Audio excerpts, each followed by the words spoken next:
Welcome back to the deep dive. Today, we're stepping away from, well, the real world for a bit. We're going somewhere far more intricate. A place built on childhood wishes, adult regrets, and a very, very high-stakes game. We are plunging into Meg Shaffer's novel, The Wishing Game. And this is such a fascinating deep dive because our sources give us everything. It's not just a story, it's a whole universe, right? A world built by this reclusive, almost mythical children's author, Jack Masterson. A mastermind. And he breaks a 5-year silence to invite 4 people, all former runaways he once helped, back to his private island for a competition. The prize being the only copy of his brand new final novel. Or so they think. Right. So our sources really let us peel back the layers here. We get to look at the island itself, the incredibly complicated backstories of everyone involved, and the, frankly, kind of manipulative rules of the game. And that's our mission today. We're going to unpack this whole ingenious game. We'll look at the relationship between Jack and his illustrator, Hugo Reese, which is so central. And then we get to the big misdirection. Because it's never really about the book. Not at all. We want to figure out what each character was really wishing for, and maybe more importantly, what Jack Masterson was so desperately trying to give them. Okay, let's start with the world itself. Clock Island. It feels like the ultimate reflection of a creative mind. It's charming, it's brilliant, but it's also a little unhinged. It is exactly that. It's like an intellectual puzzle made real. The first thing you notice is the geography. Places are times, times are places. Right, like 5 o'clock beach, 9 o'clock dock. It sounds disorienting. It is. The sources say it's charming at first, quirky, but it also creates this constant low-level anxiety. It's like time and space are just bending to whatever Jack Masterson wants them to be. It's like he's trying to control time itself, or maybe rewind it. I can see how living there, especially for years, like Hugo did, would just wear you down. Oh, absolutely. Hugo complains about it. He says one could go mad living in a house like that, and the house itself is the centerpiece of all that chaos and charm. A giant Victorian. Totally over the top. It's got turrets, towers, incredible stained glass, and this massive metal clock hanging right over the entrance. It just screams, I am an eccentric with enough money to build my own reality. But then, right next to this monument to his success, you have this huge scar on the island. The city of secondhand. This detail feels so important for understanding who Jack is. It's everything. The city of secondhand wasn't just some failed project. It was supposed to be an entire amusement park, a town with places like the Black and White Hat Hotel and the Storm Cellar shop. And it was built for a very specific reason. Yeah, for sick children from a hospital in Portland. It was meant to be this incredible gesture of hope. And he just abandoned it. What does that failure, that broken promise, really represent for him? It's his deepest trauma, made physical. The sources describe these train tracks that just end abruptly in a clearing. That unfinished journey, that promise he couldn't keep, it symbolizes his 5-year silence. It's connected to the tragedy with the child, Autumn. Exactly. It's this constant physical reminder that for all his power and imagination, Jack Masterson couldn't save every child who believed in him. The city of secondhand is his guilt, right there for everyone to see. A lost cause. So let's talk about the mastermind himself. 5 years of exile. What was he actually doing during that time? He was basically trying to disappear, but not doing a very good job of it. The sources say he read, he gardened, he drank way too much wine, and he was just plagued by nightmares. So it wasn't a peaceful retirement? Not even close. It was penance. He was immobilized by his grief and his guilt. His genius was just switched off. And then something breaks him out of it. What was the catalyst? What brought him back? A light. It was that simple. Hugo was outside one night, and he's basically pleading with the universe for Jack to come back to life. He's wishing for anything, love, money, spite, just something to break the spell. A light flickers on in the writing factory. And Hugo's reaction, it's described almost like a religious experience. He says he was praying for a dead man coming back to life. For him, it wasn't just Jack going back to work, it was a resurrection. The way he writes is so interesting, too. No computers, just these old, loud typewriters, a red Olivetti, a neon pink Olympia. Why the noise? The noise is a shield. He says it himself. He needs it to be loud enough to cover the sound of my characters screaming for help. Wow. Yeah. It tells you his creative process isn't this gentle, magical thing. It's a battle. He's wrestling with the trauma he puts in his books and with the screams of the kids he feels that he failed in real life. The noise is his defense. And we can't forget his pet raven, Thurl Ravenscroft. Even the name is such a perfect Jack Masterson detail. Naming him after a legendary voice actor, right? The guy who voiced Tony the Tiger and sang the Grimms song. Exactly. It tells you so much about Jack's mind. It's whimsical, it's deep, it's a little bit subversive. And the raven, Thurl, is key to how he sees the world. How does the raven tie into the whole theme of wishing? Well, Jack connects him to Emily Dickinson. He quotes her, "Hope is the thing with feathers." Well, if that's the case, then a wish is a thing with black feathers. I love that. He says wishes are dangerous. Sometimes they come to you, sometimes they fly away after biting you, and the raven is too tame to leave, which kind of mirrors Jack's own trapped state. It's a dark reminder that wishes have risks. They're not all innocent. Which is a perfect segue to Hugo Reese, the illustrator who came for a couple of months and just never left. Hugo is Jack's anchor, but he's also his complete opposite, philosophically. Yeah. Hugo is so cynical about all this talk of wishes, he just dismisses it. He thinks his success is just hard work and luck. Hard work and dumb luck is the exact quote. He sees wishing as this passive, childish thing. But the irony is that his whole career is basically built on a wish, right? His brother Davy's wish. That's the conflict he's wrestling with. Yeah. He only entered that fan art contest, the one that got him the job, because his younger brother, Davy, who had Down syndrome, was obsessed with the Clock Island books. Davy basically made him do it. So his hard work started with a selfless act for his brother. Exactly. And the bond between Jack and Hugo goes way beyond just work. There's this incredible act of loyalty that basically sealed Hugo's fate on that island. Right, this is the core of their dynamic. It is.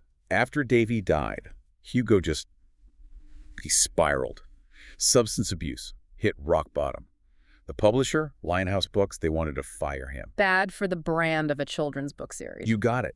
And Jack staged this huge intervention. He threatened to quit the entire series forever if they fired Hugo. He used all his power to protect him. Wow, so Jack basically saved his career. That's a heavy debt. A massive one. He gave Hugo a guilt-free path to recovery and a rent-free life. It wasn't just kindness. Jack emotionally adopted him. And Hugo feels this intense mix of devotion and, I think, guilt about it all. And even with all that success, a Caldecott Medal, which is like the Oscar for children's book illustrators, he's still conflicted about his art. A classic dilemma, right?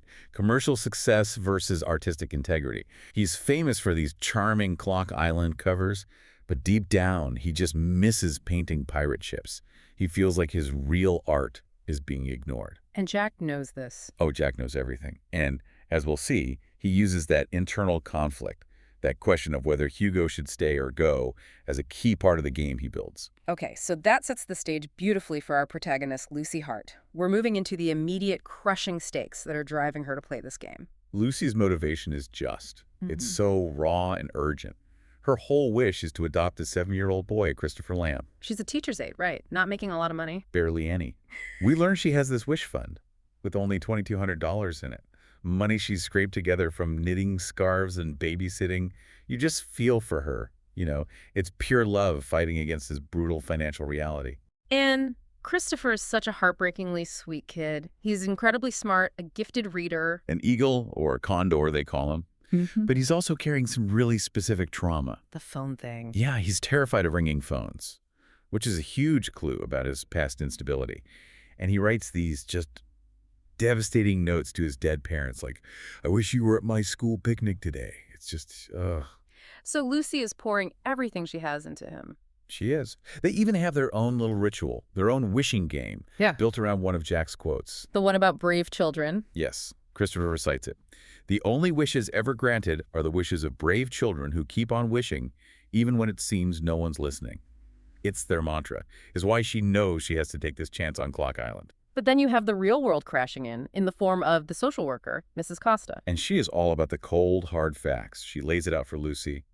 You need a better job, a car, a bigger apartment. You need money. And Christopher, being the brilliant kid he is, does the math. He does. And he figures out it'll take Lucy 2 more years to get everything she needs. He'd be 9 years old by the time they could be a real family. And for a kid in the system, 2 years is an eternity. That 2-year clock is what makes the game so critical for her. It's not just about money, it's about time. It's about not losing him. And that urgency is all tied up in her own childhood pain. Her parents just They favored her sister, Angie. leaving Lucy feeling totally unloved and unlovable. It's so specific and so painful. The source material has this detail where Lucy, as a kid, literally counted the words her parents spoke to her one spring break. I remember this. It's brutal. Mom said 27 words to her. Dad said 10. And the word love, 0. That kind of emotional accounting, it just shows how deep that wound goes. She felt invisible. Which is what led her to run away in the first place, right? To Clock Island. Exactly. At 13, she just couldn't take it anymore. She wrote a letter to Jack Masterson, and somehow he wrote back. His letter was kind. It told her she was brave. It gave her hope. So she actually showed up on his doorstep. She did. And for 30 minutes, before the police came, he treated her like the hero of her own story. He gave her super sugary tea and showed her his flying writing desk. So even though she got sent home, that moment validated her. It proved someone saw her. It was everything. It proved her wish was heard. So fast forward, Jack Masterson announces his new book, A Wish for Clock Island, one copy in existence, and the contest is invitation only. And the invitations go to 4 people, Lucy and 3 other former runaways he helped. It's a whole group of people Jack saved in some way. A very diverse group. Andre Watkins, who's now a successful lawyer, Melanie Evans, who owns a struggling children's bookstore, and Dr. Dustin Gardner, a doctor. They all ran away for different painful reasons, and Jack intervened in all their lives. And the prize, that single book, is worth a fortune. A life-changing amount of money. 6 figures from the publisher, guaranteed. But there's a rare book collector there, Richard Markham, who might pay. 8 figures. 8 figures. For Lucy, that's not just money. That's the car, the apartment, the stable job. That's Christopher, immediately. Her entire future is riding on this game. Which brings us to the games themselves. Section 3. We have the attorney, Susan Hyde, there to monitor things.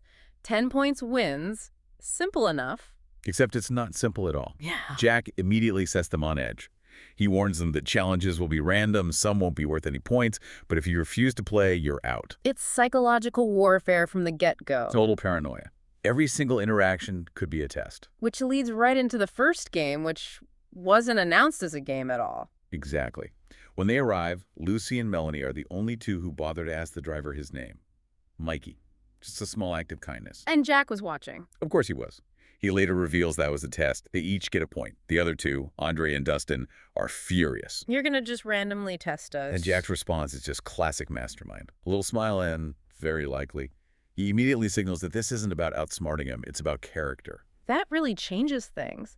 And it leads to the big intellectual puzzle, the utterly impossible scavenger hunt. This is pure Masterson. The clues are nonsense. A jar of 9-legged spiders. An origami salami, a loaf of cat. So you can't actually find these things. Right. And Andre, the lawyer, is going nuts trying to apply logic to it. But Lucy, she knows Jack's mind. She thinks differently. She connects it to his philosophy, right? The Kierkegaard quote. Life can only be understood backwards, but it must be lived forwards. And she remembers him saying that a writer only really understands the beginning of a story once they've written the end. So work backwards. Exactly. She realizes the answer isn't in the objects, it's in the words. She has to take the last letter of each phrase. Ah, I see. So a jar of 9-legged spiders gives you S. A fish with a secret gives you T. You got it. She goes through the whole long list of clues, takes the final letter of each one, and strings them together. And what does it spell? It spells out, first to find me, W. Rands. It's brilliant. It's a win that proves she understands him on a fundamental level. That is just genius. But then the game takes a very sharp turn, away from clever riddles and into raw emotion, the fear challenge. And Jack is very clear. This is not about childhood fears, not spiders or ghosts. This is about adult fears, losing your business, failing your family. And for Lucy, her deepest fear is triggered, losing Christopher. But it's not even Jack who does it, according to the sources. It's a fake text message. Right. Probably from Markham, the collector, trying to sabotage her. It says Christopher is being moved to a new foster home 20 miles away, and she just shatters. Her immediate reaction is just to run. She tries to flee the island during a storm. A terrible storm. It's a suicidal move, but she's not thinking rationally. She's a mother in panic mode, and that's when Hugo steps in. This is such a pivotal moment. He has to stop her. He does. He physically blocks her path and just lays out the truth. Drowning yourself won't save Christopher. It will destroy him. It will leave him alone forever. And to calm her down, he tells her Jack's secret, the one thing he was never supposed to share. The story of Autumn. The real reason for his 5 years of silence. Yes. Hugo explains that Jack tried to save a little girl named Autumn, who wrote to him about being abused. He called the authorities, but he also thought he could be the hero, bring her to the island himself. But he was too late. He was too late. She died. And the failure to keep that promise to that one child it broke him. His writer's block, the city's second hand, it all came from that one devastating loss. Wow. Hearing that completely changes your perspective on Jack. He's not just some eccentric game player. He's a deeply wounded man. And Hugo sharing that, it's a huge act of trust. It grounds Lucy. It pulls her back. He gives her his coat, his shoes.